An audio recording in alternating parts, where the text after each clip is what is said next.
Kota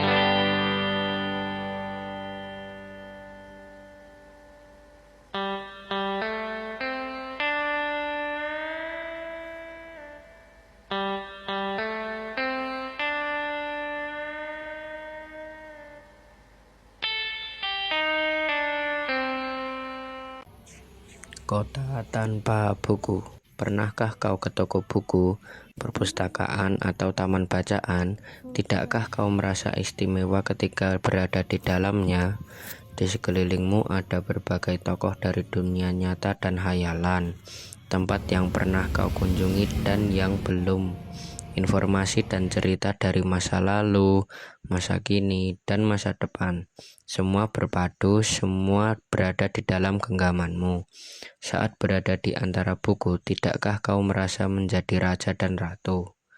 Ruang dan waktu seolah menyatu tanpa batas. Kau bisa terbang melintasi sekat negara dan melewati berbagai zaman.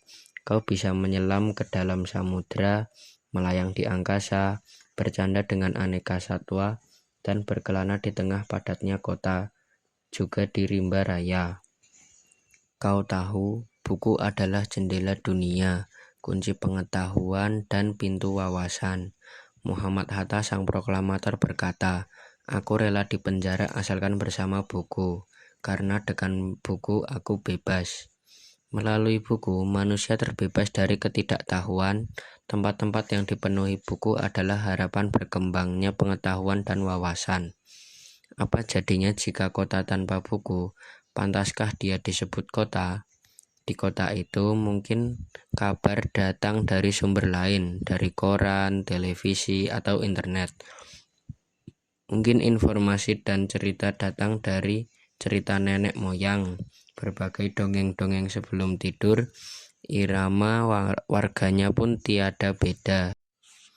Bangun pagi, bertebaran di muka bumi untuk berbagai keperluan, untuk kembali pulang siang atau sore harinya. Setelah itu mereka berangkat tidur dan memulai lagi hari berikutnya. Semua serupa.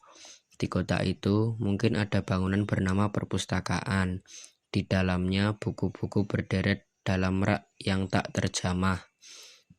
Tiada tangan meraih dan membuka halaman demi halaman dengan sukacita. Mungkin juga ada tumpukan buku di sudut-sudut sekolah yang sepi dan berdebu. Jarang dikunjungi, jarang dibaca. Buku-buku di sana terongok tanpa nyawa. Bagaimana dengan kotamu?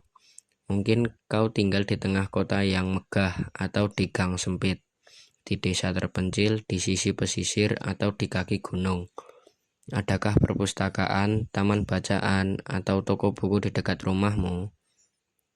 Jika ada, apakah tempat itu menjadi wadah berkumpulnya anak-anak dan warga, menjadi pusat berkembangnya wawasan dan pengetahuan, atau hanya menjadi pajangan?